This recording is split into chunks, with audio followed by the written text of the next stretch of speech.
Docket number 011, case file, Horrorscope, August 2025 horror preview. I am Inkarnate, your Inquisitor General for the Mind's Eye, welcoming you back to the Mind's Eye Inquisition. On tap for tonight is a news network kicking up dirt and calling it smoke for the fire in a desperate pitch for relevancy. So, as your lead inspector on this case, if you've heard it through the grapevine, it's my job to trim the hedges. So, here I am, preparing my own viewing schedule for August, and I noticed not only the sheer volume of offerings on tap for the next 31 days, but I'm left asking myself, is no one seriously covering this? Seriously? And then I thought, oh wait. Now, come on! Let me handle this, bitch. So very many people were talking about, and I'm talking podcasts, websites, what have you. So many people were talking about how there was a three-way dance, this blockbuster scene, between Jurassic Park Afterbirth, Superman, and Fantastic Four Part 3 throughout all of July 2025. My eyes were firmly fixated on all the horror offerings for the month of August. Plus, bit of trivia, lest we forget, there were even 2 failed attempts to wedge in square pegs and round holes when horror flopped twice in the midst of these action flicks. Once was with with Megan 2.0, and then with the I Know What You Did Last Summer requel.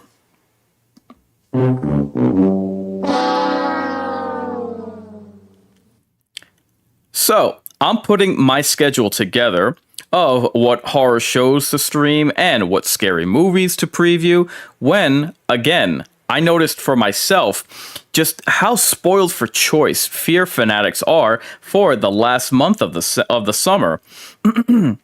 Therefore, I decided to put this little preview together so that we can see what videos are out to keep you fine fiends in the loop. So, usually I would save a preview video like this for the beginning of the year or an October Halloween guide. And so, therefore, I hope that with that in mind, everyone sees how big of a deal that this is, and how I hope you'll appreciate all the offerings that we have for all of August that we have to look forward to.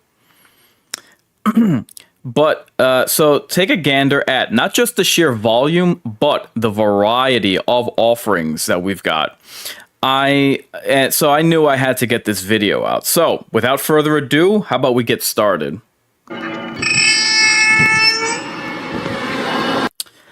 I'm going to kick this preview off with what I am most excited for. This particular video, or this particular movie, I should say, the premise of this film, Weapons, that's coming out this Friday, August 8th, sees all classmates from a single grammar school disappear one fateful night, but all but one of them are who disappear just seemingly out of nowhere.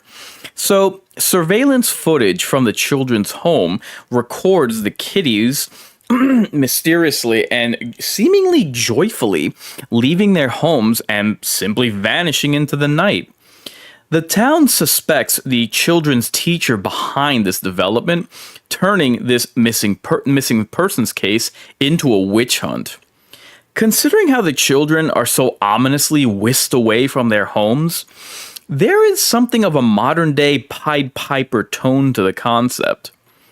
If you're looking for modern monsters that give off the atmosphere of fear that I'm getting at, imagine a Slender Man story or a Pennywise parable. From the marketing and the escalating tension from the trailers, I have a sneaking suspicion that the film is playing its cards close to the chest on any plot twists or any escalating tension, any reveals, any epiphanies that are set to blindside the audience. Good luck to the director of this one. As you may know, this is the same director as the film Barbarian. As you may not know, Zach Kreger is who has been tapped to helm the upcoming and second Resident Evil reboot, so fingers crossed for weapons. Additionally, one second. Best of luck to the leading lady. One moment.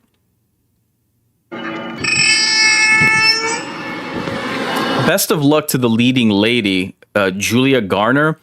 She's had a rough 2025. First with Blumhouse's The Wolfman, and recently with Fantastic Four Missteps. All we've had this year is 28 years later and a clown in a cornfield, as far as I'm concerned. So, 7 months in, who knows? Maybe horror fans can actually have a genre this year. Now, as for what made it onto the cutting room floor, well, 2024 had Sony's Tarot, and now 2025 will have Witchboard. This is yet another attempt to reboot a decades-old film that's pretty much all that forgotten. Like, very little resonance nowadays does this film even enjoy. So, by the way, did I mention that I Know What You Did Last Summer recently flopped? I've watched both the regular preview and the Red Band trailer for this movie, and it just looks like Supernatural Final Destination. Just a bunch of disjointed scenes and jump scares, no real plot, rinse, wash, repeat. For the most diehard of diehard horror fans, the only reason to watch this flick is that it's directed by Chuck Russell, the same filmmaker behind Dream Warriors, which is the third and recognized greatest A Nightmare on Elm Street film. Not much buzz around this one, so watch at your own expense.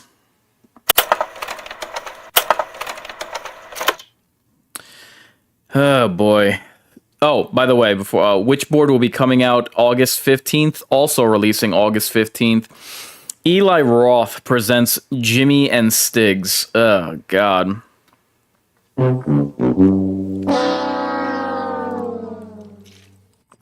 It's a stoner movie of an alien abduction set to black light and neon. The practical effects look amateur at best. This is a premise about as shallow as a thimble. It's an Eli Roth production, so what more of a warning sign do you need that this is a flop in the making? Barely worth a mention, let alone worthy of my damn time. Moving on. Speaking of not worth my damn time, August 20th, Hell House LLC Lineage releases. So this is the fifth film in this wannabe franchise that's celebrating 10 years since its inception. The best I can say about it is thank God they've ditched the found footage formula. Some lady's having nightmares about a town, mysterious deaths, unexplained murders. There's a clown for some reason. Who honestly cares? You can see why these are the bottom of the barrel picks. Now we're talking something that I, and by extension you, are in danger of actually giving a damn about. So, August 28th will see the re-release of Jaws. While you could say that any summer is prime time to rewatch Jaws, this year just so happens to be the 50th anniversary of the killer shark classic that launched Steven Spielberg's career and ushered in the modern summer blockbuster. Just when you thought it was safe to return to the theater. Check your local listings, as it'll only be unleashed for just over 1 week's time. That will be August 28th to September 9th. August 29th, The Toxic Avenger. Speaking of forgotten 80s cult classics, I wasn't a fan of the first Toxic Avenger when that film first released. Not that I didn't like it, it didn't interest me enough to watch it. Premise reads, a blue-collar worker gets thrown into a Joker vat of toxic industrial waste, hence Toxic Avenger. I can't possibly imagine this resonating with modern audiences when the OG iteration barely made a splash 40 years ago. Just for context, the Naked Gun reboot is a critically acclaimed comedy that just came out, and its box office brought in just over 1/3 its budget on opening weekend. What impact does anyone realistically expect the Toxic Avenger remake to make? Although, at this rate, I guess we should just be happy that it's not starring Pedro Pascal. Now on to streaming news. So, Wednesday, August 6th, that would be this Wednesday, Wednesday Season 2 finally arrives on Netflix. I didn't watch Season 1 of this show, partially because after a second Addams Family revival, I just preferred to stick with the 90s version that I grew up on. Plus, that obnoxious viral dance scene was pure distillated cringe that shrieked, that came all over on pause, that was shown all over TikTok and just gave me TikTok brain rot. But hey, it was a big hit and served to revive Tim Burton's career, so I'll give this second season a shot. The basic setup is Wednesday Addams has some kind of burgeoning psychic powers, which should help her with the double dilemma of preventing the premonition of her best friend's demise and solving some mystery involving both of her parents. From the trailer, this looks like horror Hogwarts. I'm willing to give this a shot, so be on the lookout for the watch parties that I'll have on my channel. And be sure to catch part 2 debuting on September 6th. So, this Friday, August 8th, Dexter Resurrection, Episode 6. The Dexter franchise has been, over the past few years, making something of a revival for itself. Definitely on the rise considering the way that it ended. Dexter New Blood rejuvenated interest in the series after the abysmal Season 8. The writing quality of the prequel season, Dexter Original Sin, was a welcome surprise. Now, at the midway point in the Dexter Resurrection season, Episode 6 looks to continue the impressive and engaging script that has left fans eagerly anticipating each chapter in Dexter's visit to the city that never sleeps. This synopsis for this mid-season program sees Dexter again on the hunt for yet another murderer, while his son Harrison comes to grips with his own connection to the family business of bumping off the scum of society.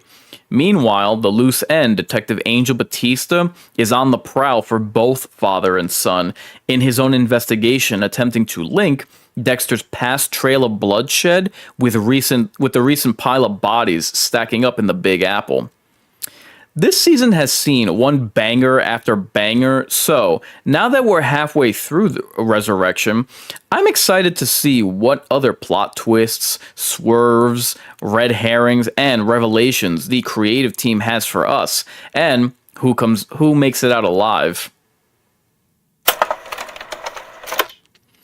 Tuesday, August 12th, Alien Earth. I'm not gonna mince words here.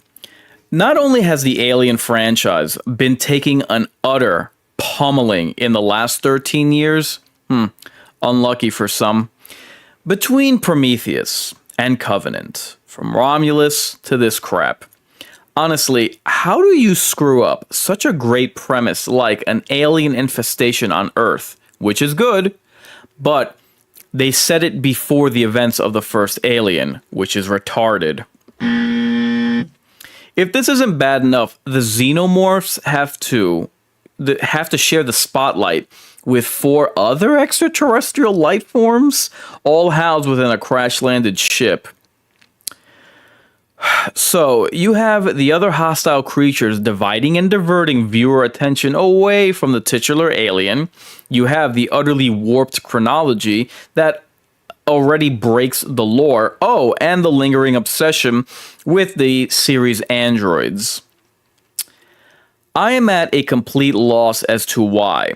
They took the series away from Ridley Scott, away from him finishing his oh-so-engaging Engineer trilogy, just to retain him as an executive producer and convert the franchise to some kind of shrine of his bad ideas any damn way.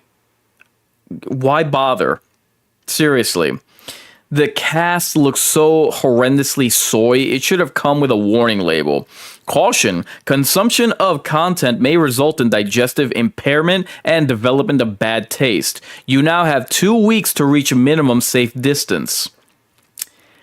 This looks like a failure on every conceivable level, and worst of all, I have to believe that they're going to end with some kind of contrived connection to Predator. Which, I mean, considering that this crack team of writers, they're only going to make things worse than even the 2004 crossover. Now, moving on to games. On August 7th, the House of the Dead 2 remake. The return of the rail shooter. You take on the role of a secret agent to gun down and later arrest undead abominations. Take on and take out hordes of cannibal Taylor Swift fans in castles and catacombs, sewers and streets. For reasons unbeknownst to me, people didn't like the remake of the first game that came out a few years back. Something about the art style? I don't know. I'm not particularly sure why. I also don't care. Look, this game utterly mopped the floor with me, and I still got a kick out of it. So I don't know what other people were griping about, nor do I care. I'm glad that the first remake did well enough to warrant a second for the sequel. Look, Resident Evil will always be the zombie shooter to get the lion's share of the praise within video games, and justifiably so. But it's wild to me that it's been all but forgotten that both RE and OG House of the Dead released in the same year, 29 years ago. So let it enjoy some time to shine. August 18th, Broken Lore. Don't watch. Speaking of psychological thrillers, how does COVID-era captivity gameplay sound? As if life as a recluse wasn't insulating enough, how about the isolation of being trapped in your claustrophobic apartment? Something of a Silent Hill 4 premise on our hands here. Your mind begins to unravel as you're gradually tormented by a malevolent entity at the heart of this horror. This being J-horror, a J-horror game, expect a unhealthy amount of dose of Japanese folklore.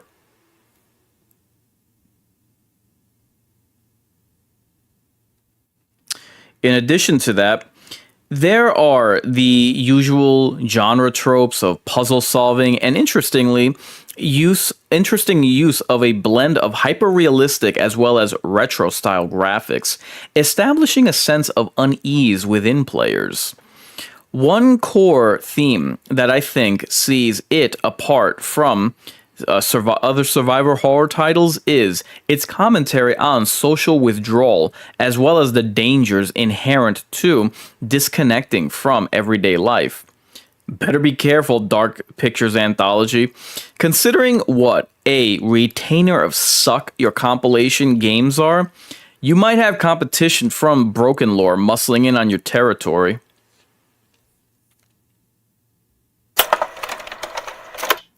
August 12th, Senua's Saga Hellblade 2 Enhanced. While no one would volunteer to live in the age of barbarians, imagine enduring this existence with psychosis. These are the shoes you need to fill and the world you find yourself in Senua's Saga. Welcome to 9th century Iceland, confronting the dreaded Northmen, invading your villages to enslave your people. Where this survival horror comes in is the psychological terror Senua must confront while battling these invaders. Think of it as Inner Turmoil meets External Threats. Where the Enhanced Edition comes in is in the form of new features like a performance mode targeting 60 FPS, an enhanced photo mode, developer commentary, and the return of the Dark Rot challenge from the first game.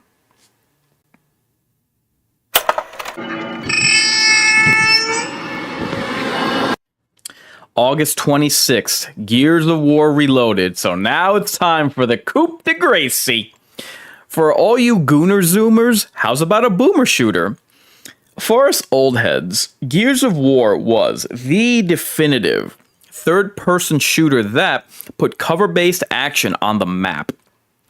You play as Marcus Phoenix alongside Dominic Santiago and the rest of Delta Squad.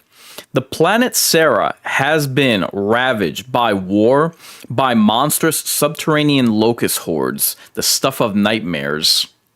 This post-apocalyptic world is violent, it's merciless, it's unforgiving. The days are spent evading scores of locust drones and every beast from berserker to spider-like corpsers. Your refugees can be assaulted by kamikaze nemesis. Armies can be decimated by the tank-like Brumox. Even the cover of night belongs to the carnivorous flying piranhas known as the krill. To say that nowhere and no one is safe would be an understatement, but you'll find out firsthand when you pick up your copy. Your remastered content is as follows: enhanced visuals, faster load times, split screen co-op, and 4K resolution at up to 60 FPS in campaign and 120 FPS in multiplayer. Along with original campaigns, you'll get all DLC, multiplayer maps, modes, and characters from Gears of War Ultimate Edition. The game also features cross-platform to play and cross-progression, allowing players to team up or compete regardless of their platform, a first for the series. The phrase "more bang for your buck" comes to mind. The timing of this remaster is not coincidental. Because Reloaded comes not only 1 year shy of the series' 20-year anniversary, but also 1 decade after the boxed 2015 remaster. So I think this upcoming game serves to undo the damage of the Ultimate Edition from a decade back. Therefore, tell me if I'm alone in having always thought of August as the Sunday of summer. If you agree with that, then you'll also agree that while other genres and other franchises are slowing down this month, it's horror that's actually ramping up for August. It's just another reminder that horror gives a reason for every season. Not bad for what's traditionally known as a dumping ground month.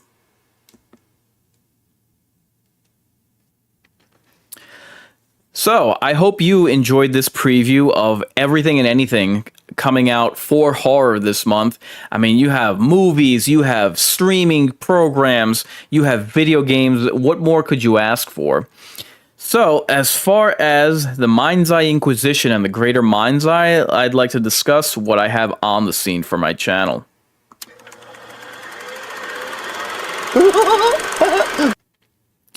So, a week or two ago, I did a live stream called Hell Froze Over, Hellraiser Revival Game Announcement. So that was my reaction video just to the announcement that we were going to be getting an upcoming Hellraiser game. The next day, I did a Hellraiser Revival trailer gut reaction. So I did a live reaction video to the trailer for this upcoming horror video game from this franchise, closing in on 40 years old. This past Sunday, I did a watch party of the Hulu film The Inheritance that came out around this time last year. And I've done watch parties every Friday for the first half of the Dexter Resurrection season. So episodes 1 through 5 are available as a second screen experience to hear my thoughts on each episode. So now let's take a look at what I have for coming attractions for my channel.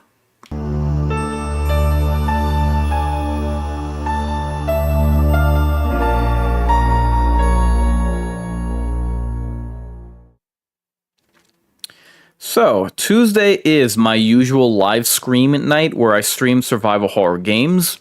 Tonight will be no different. Not only will, now that we're in a new month, not only will I be playing a new game, but every Tuesday of August, I will be playing Level 0 Extraction to close out my Midsummer Night streaming event. That is my season-long playthroughs of survival horror games each month. This event this year having the theme of space horror. Like I mentioned during this episode, I will be doing a watch party for Wednesday Season 2 tomorrow, roughly 8 p.m., probably 9 p.m. after I get out of the gym. And let me think. I think 9 p.m. works.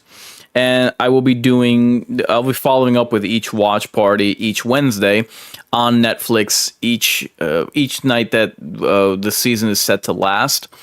I believe it's supposed to last 10 episodes all the way to October, if I'm not mistaken. This Friday, I will be doing a Precaution and Aftershock. Those are my movie previews and reaction video to movies that I go to see at the theater.